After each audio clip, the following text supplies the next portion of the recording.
Assalamualaikum dan salam sejahtera. Saya Nazri Kaha. Ini siaran khas Penda Ramadan. Dan kita amat bertuah kami melakukan penggambaran di sekitar tasik yang begitu indah di Universiti Teknologi Malaysia di Skudai ini.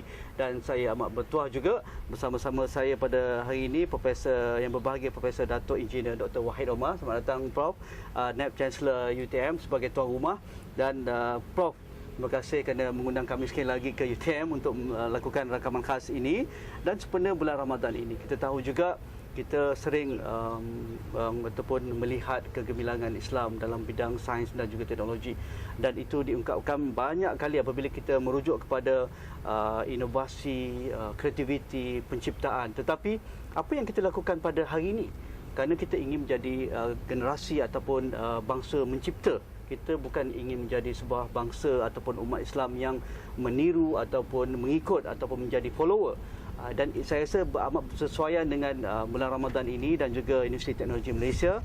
Bagaimana kita melihat, kerana kita tahu juga menjelang 2020, Prof, kita akan menjadi sebuah negara maju yang berasaskan pengetahuan, dan pastinya ini selari dengan visi dan juga misi UTM dalam hal ini. Jadi mungkin sebagai intronya, apa yang Prof ingin lakukan di UTM dalam hal kita membina ataupun membangkitkan lebih ramai lagi generasi pencipta di negara kita? Okay. Bismillahirrahmanirrahim. Assalamualaikum warahmatullahi wabarakatuh. Terima kasih saudara Nazri kerana membuat kunjungan kesekian kalinya lah ke UTM. Kesekian kalinya ke UTM, dan kali ini kita membincangkan tentang pembinaan budaya mencipta. Ya. Jadi ini sebenarnya menjadi salah satu trust kepada Universiti Teknologi Malaysia lah. Kalau saudara Nazri tengok tagline kita sekarang, inovatif, entrepreneur dan global. Ya, saya letak inovasi sebagai salah satu daripada keyword yang kita gunakan. Dan kita pun memfokuskan sebenarnya dalam penyelidikan. Salah satu aktiviti utama UTM ialah research. Dan dalam research ni sebenarnya mencipta lah. Mencari dan mencipta. Mencari itu maknanya you explore, kita meneroka, dan dalam masa yang sama kita kena mencipta sesuatu yang, bila dikatakan yang sesuatu yang inovatif itu maknanya sesuatu yang memberikan manfaat. Jadi ini memang menjadi salah satu daripada asas dalam kita menyediakan program pembelajaran di universiti lah. Dan kalau katakan soalan tadi ialah bagaimana kita membina budaya inovasi di kalangan staff ataupun student kita, pelajar kita, kita nampak ada beberapa perkara yang sedang berlaku lah. Yang pertama, kita menyediakan platform. Platform ni ialah contohnya kita ada sekarang ni di UTM, kita ada Center for Student Innovation. Dan saya dipahamkan saudara Razia akan melawat ke sana nanti, di mana di sini kita sediakan tempat di mana student boleh beraktiviti, student boleh berinovasi, student boleh memikirkan ciptaan-ciptaan baru berdasarkan kepada mungkin imajinasi lah. Platform dah ada. Maksudnya free flow idea untuk dijelmakan. Dan kita tahu dalam mencipta ni tak semestinya kali pertama tu betul. Kali kedua mungkin kalau juga 10 kali gagal juga. 10 kali masih gagal. Tapi kalau kita tengok pernah disebutkan ada Thomas Edison contohnya mencipta lampu. Beliau mencuba 999 kali belum berjaya. Jadi dia kata bukan dia gagal tapi belum berjaya. Jadi kita nak menanam semangat inilah, semangat mencuba dan mencuba. Jadi kita menyediakan platform. Yang kedua, kita ada banyak program. Saya rasa program ni kita boleh bercakap. Mungkin saudara-saudara akan berada di lama UTM boleh tengok macam-macam program kita ada. Dalam bentuk pertandingan ada, dalam bentuk kita menyediakan dana ada. Dalam bentuk kita menyediakan pertandingan mencipta, dan dalam program tadi banyaklah, mungkin ada dalam bentuk ceramah-ceramah yang kita panggil orang luar yang berpengalaman dalam mencipta, dalam berinovasi. Dan saya rasa itulah antara benda yang sedang berlaku di UTM. Kalau kita nak lihat, kerana kita tahu untuk menjadi sebuah universiti yang bertaraf global, kita memerlukan lebih ramai penyelidik, Prof.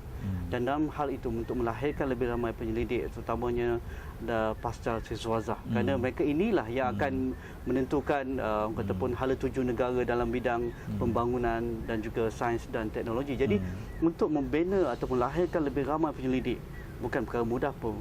Dananya, orang kata pun kesungguhan ataupun soul sebagai penyelidik itu bukan semua orang nak jadi penyelidik. Tapi kalau ada hadir universiti tak jadi penyelidik susah juga Prof kan. Jadi bagaimana itu disuburkan? Bagaimana orang kata pun dalam hala tuju itu bagaimana sasaran UTM tentang itu? Sasaran UTM memang tinggilah. Untuk makluman, saya pernah banyak kali sebut, UTM sekarang ni kita punya 5,000 pelajar PhD di peringkat doktor falsafah, dan 5,000 ni antara yang mungkin tertinggi dalam negara. Bukan dalam negara sebenarnya, tertinggi dalam dunia. Dengan saiz 5,000 pelajar PhD dan ramai lagi pelajar peringkat sarjana yang membuat penyelidikan. Jadi ini nampak gayanya kita alhamdulillah dengan bilangan ini kita rasa kita sangat selesa lah untuk melakukan banyak penciptaan, dan saya rasa banyaklah keluar dalam surat khabar. Bukan setakat benda-benda yang kadang-kadang kita buat benda-benda yang kecil tapi sangat-sangat berguna, dan ini adalah satu inovasi. Dan untuk makluman, saya dapat maklumat terbaru. Saya tak tahulah boleh diumumkanlah secara umum, kita baru saja, pelajar kita baru saja memenangi satu projek yang dianjurkan oleh Magic. Magic ni ialah Malaysia saya tak boleh nak sebut penuh tu, dia innovation lah. Di pertandingan ni dianjurkan oleh Magic tadi, satu agensi yang sedang mempromosikan budaya inovasi, dan pelajar kita bersama pensyarahnya dari Fakulti Elektrik telah menduduki tempat pertama dari segi mendapatkan grant. Mereka ni dibuat satu simulasi sebenarnya. Simulasi mereka mengemukakan ciptaan, pitching lah. Pitching, dan industri memberikan peruntukan. Jadi dalam kes ini mereka ni berlumba dalam bentuk siapa yang paling tinggi mendapat modal. Dan alhamdulillah grup daripada UTM baru menang. Jadi ini budak-budak undergraduate yang menyelianya adalah pensyarah kita, Dr. Yong, tapi yang projeknya dijalankan oleh bersama pelajar. Dan sebelum tu pun kita sebenarnya ada bahan-bahan yang kita display sebenarnya semasa lawatan Presiden Obama pun itu ada produk-produk kita yang ditunjukkan di situ. Okey, Prof, kita nak tahu tentang itu juga. Kita perlu rehat yang pertama. Kita jumpa lagi dalam program Ramadan Awani dari UTM. Kita jumpa lagi selepas ini.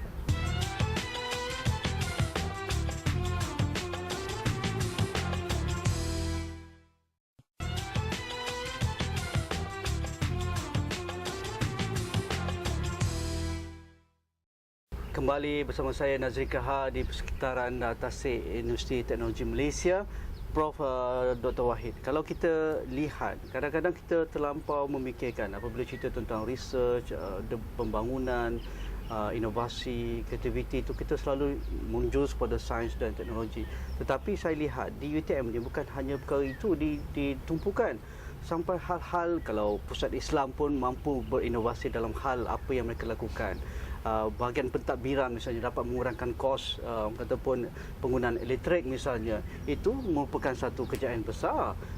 Pengangkutan awam misalnya di universiti menggalakkan para pelajar kita, warga UTM menggunakan basikal, menggunakan bas dan sebagainya untuk mengurangkan jejak-jejak karbon dan sebagainya. Kadang-kadang itu sebenarnya tak perlu menjurus pada makmal, dana berjuta-juta dan sebagainya, Prof.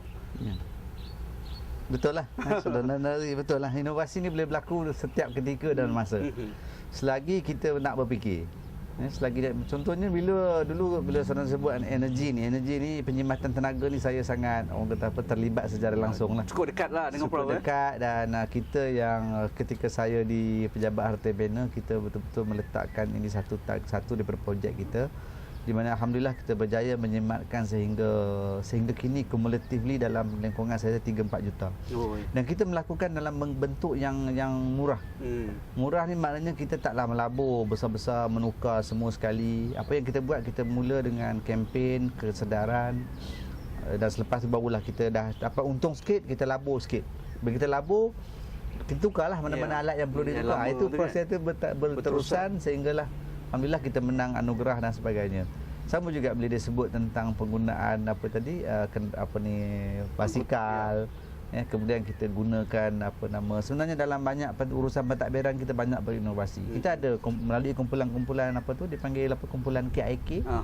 Inovasi itu mereka juga memikirkan kaedah-kaedah mempercepatkan proses, menjimatkan kos, bukan saja pada tenaga tadi, tapi dalam berbagai-bagai bentuk. Kita dah pergi kepada recycling, kita pergi kepada orang kata apa, benda-benda yang yalah lebih menyebabkan kita lebih efisien dan sebagainya. Dia menjadi penyelesaian kepada isu dan juga masalah. Yes, itu tujuan sebenarnya inovasi, kita memberikan nilai yang lebih kepada, kalau kita kata customer lah. Ya, tapi pelanggan. saya rasa asasnya ialah kita sentiasa berfikir, memperbaiki keadaan, dan inovasi ni secara spesifiknya kita kena nampak besar, tapi tak semestinya benda tu besar. Kadang-kadang benda biasa pun itu satu inovasi. Cabaran yang perlu dihadapi oleh kita dalam hal ini, Prof sebagai ketua di Universiti Teknologi Malaysia yang nombor 1, pastinya ada kata pun status quo. Itu tembok-tembok besar yang kadang-kadang menyukarkan untuk kita bergerak maju ke hadapan untuk melakukan perkara yang memudahkan sebenarnya, tetapi apabila ada comfort zone yang orang kata pun berdekat lamanya, sudah biasa masuk kerja lewat, keluar balik awal, efisiensi tidak ada, profesionalism ditinggalkan dan hanya makan gaji setiap bulan dan sebagainya. Tetapi saya rasa itu perlu dijauhkan, kerana apabila bercerita tentang universiti, ini adalah ekosistem yang paling kata pun ideal sebenarnya untuk mencipta pembaharuan dalam setiap bidang. Prof Wahid. Pertama saya rasa saya betulkan sedikit. Sebenarnya untuk makluman saudara Nazri, universiti sekarang tidaklah, kalau tengok secara keseluruhan, kita tidak lagi bergerak in a very typical way of government punya institution. Bukan kata orientationnya kerajaan yang lain itu tak bagus, tapi di universiti sekarang mereka ni sekarang dah faham bahawa kita bukan lagi sebuah tempat di mana kita bergerak macam orang kata apa, cara lama lah. Cara lama. Jadi budaya, betul lah, nak mengubah tu bukannya mudah. Tapi perubahan tu berlaku saya rasa dalam jangka yang agak cepat sebenarnya. Agak cepat. Terutamanya dalam bentuk kita menguruskan universiti, kefahaman tentang warga universiti terhadap keperluan universiti perlu berubah. Kita sekarang universiti, sebab tu saya baru bercakap 2 hari lepas kepada staf, salah satu benda yang kurang nasib baik kepada universiti kita ni bertanding di peringkat dunia. Kalau institusi lain mereka tidak selalu disebut, tak ada benchmark je. Tak ada benchmark. Kita ni sentiasa bertanding di peringkat dunia, diletakkan ranking dunia. Jadi ranking ni bukan untuk kumpulan tertentu, ranking ni adalah untuk sebuah universiti. Jadi ekosistemnya perlu hebat. Bukan saja pensyarah ataupun profesornya saja yang hebat, tetapi ekosistem keseluruhan yang nak membantu support di belakang pun kena hebat. Contohnya bila katakan kita ada pelawat, kita masuk universiti, pelawat ni bukan yang orang pertama dia jumpa ialah pengawal. Itu first impression. Jadi mereka ni perlu orang kata menunjukkan identiti sebuah universiti yang bertaraf dunia. Jadi perubahan tu sedang berlaku, dan saya yakin cabaran memanglah, tidak ada benda yang kita boleh buat tanpa ada cabaran kan. Nak makan pun kena suap kan. Tidak tak masuk mulut kan. Jadi itu biasalah. Dr. Wahid, kalau kita lihat juga apabila cerita tentang untuk mencipta generasi pencipta, kalau universiti yang ataupun sudah establish, misalnya Oxford, Cambridge, Harvard dan sebagainya, kalau Islam punya Universiti Al-Azhar di Mesir, Universiti Madinah di Mekah dan sebagainya, mereka ada culture, mereka ada nilai yang special dengan ataupun boleh dikaitkan dengan universiti mereka. Misalnya pembiayaan wakaf ataupun endowment misalnya. Itu sebagai satu cara bagaimana mereka ataupun membawa pembiayaan untuk warga. Kalau orang-orang miskin boleh memberi pembiayaan semasa mereka belajar di universiti, mereka bekerjasama rapat dengan pembiaya-pembiaya di luar. Pihak industri rela menyediakan orang kata pun teknologi, peralatan tanpa sebarang orang kata pun kos dan sebagainya. Bagaimana UTM melakukan perkara itu? Saya rasa UTM ada keistimewaan tentang itu. InsyaAllah kita pun sebenarnya dah mula pun usaha-usaha. Belum wakaf ni kita sedang usahakan, tapi dia tak semudah yang kita jangka, sebab wakaf ni melibatkan kuasa negeri, kuasa majlis agama. Tapi kita dah ada tabung endowment yang sedang digerakkan, dan memanglah secara jangka panjangnya universiti perlu berinovasi juga sebenarnya, untuk memastikan sumber kewangan kita sentiasa lestari, sentiasa orang kata apa, adalah duitnya untuk kita gerakkan macam-macam benda. Jadi kita dah ada usaha, tabung endowment dah bermula, kita dah dapat banyak sebenarnya, 50 juta saya rasa bukan satu jumlah yang kecil. Dan alhamdulillah 2 hari lepas kita mendapat sumbangan sebanyak 5 juta untuk mewujudkan kerusi Al-Ghazali. Alhamdulillah. Walaupun ni belum diluluskan di peringkat ni, tapi saya rasa tak ada masalah. Dah ada pendermanya, penyumbangnya. Dan ini adalah orang kata apa, nak mewujudkan tadilah usaha-usaha ke arah dan macam tadi saudara sebut tentang sebagai sebuah universiti yang maknanya majoritinya kita Islam. Jadi kita rasa kita kena kembalilah kan, kena menghayati semula orang kata semangat ramai ilmuwan-ilmuwan dahulu yang banyak kerja-kerja inovasi yang sampai sekarang boleh digunakan. Jadi saya rasa sepatutnya tak ada isu lah bila kata-kata kita sekarang nak merancakkan budaya ni. Satunya tak ada isu kata kita tak perlu dan sebagainya. Ini adalah bagi saya mungkin seolah-olah macam salah satu fardu lah. Ya, macam rutin kita. Itu. Kalau tak berlaku maknanya salah. Itu dia punya reverse. Okey, kita rehat yang kedua Prof. Kita jumpa lagi selepas ini.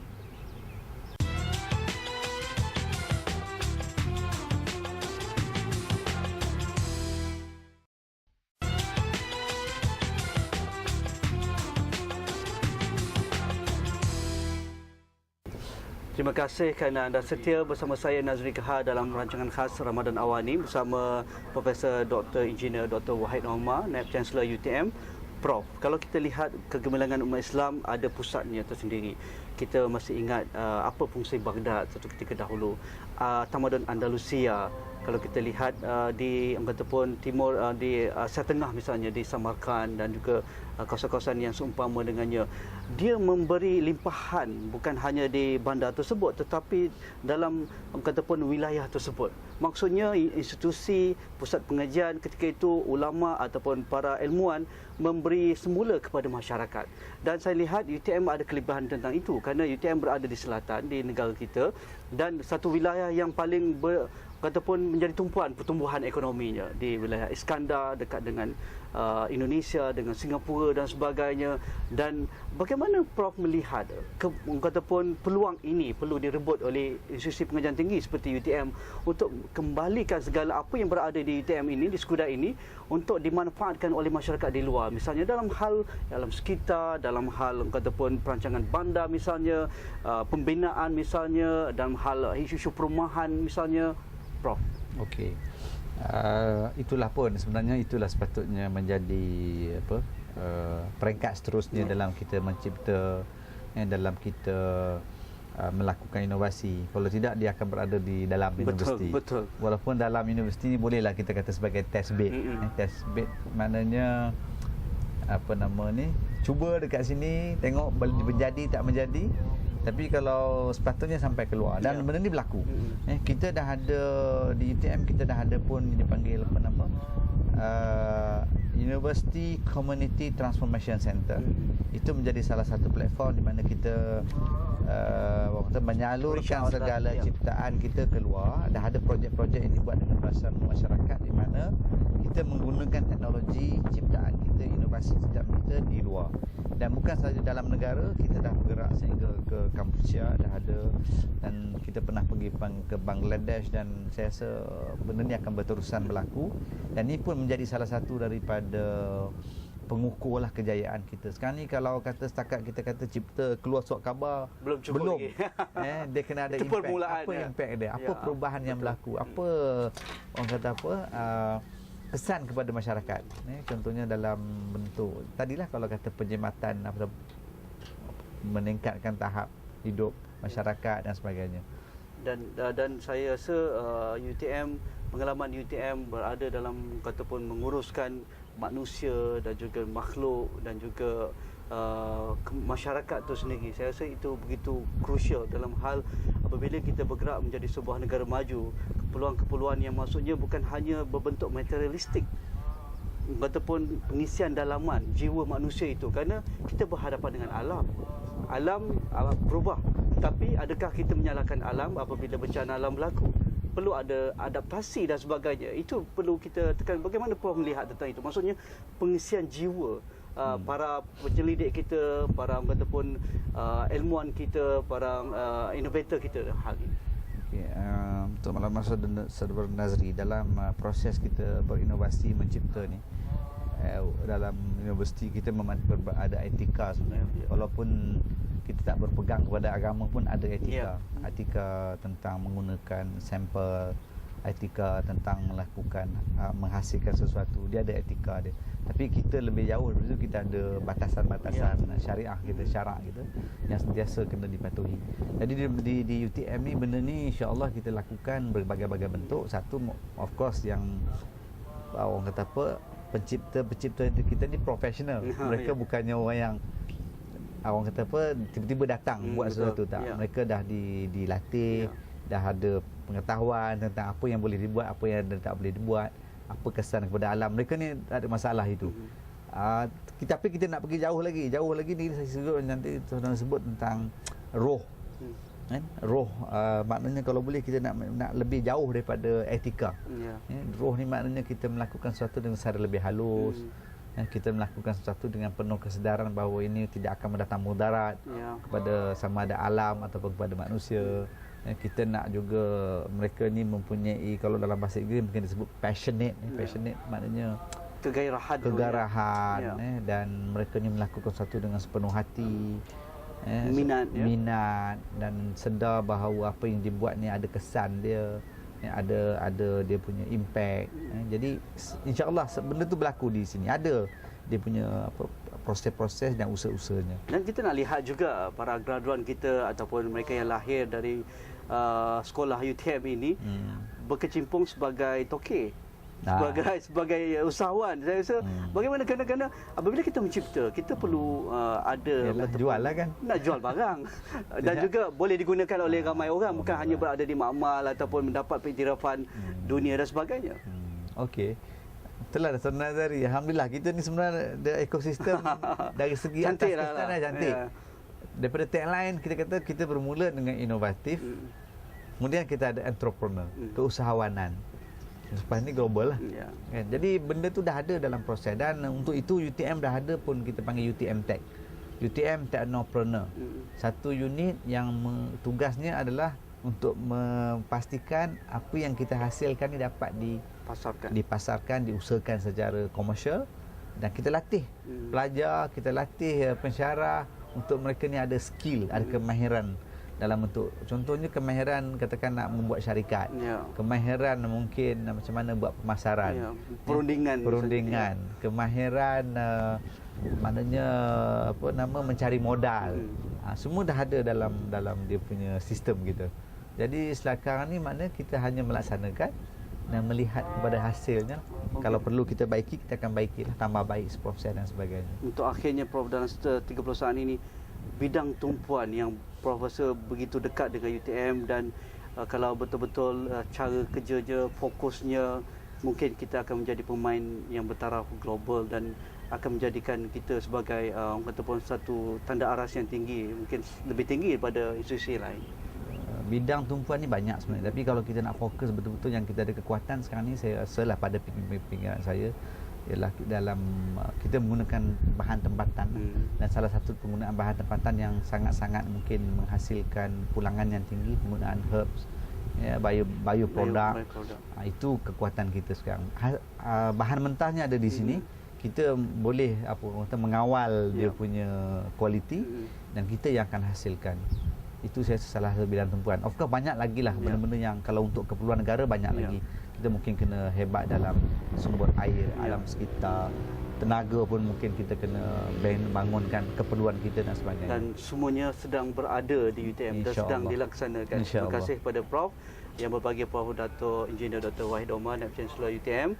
Terima kasih kepada warga UTM yang bersama kami menyediakan peralatan, menyediakan prasarana untuk membolehkan kami melakukan penggambaran pada hari ini. Dan terus bersama kami di Astro Awani. Jika ada sebarang pandangan anda tentang program ini, hantarkan ke platform media sosial yang kami sediakan, dan jangan lupa membuat turun aplikasi Astro Awani melalui Google Play dan juga App Store. InsyaAllah kita jumpa lagi. Assalamualaikum.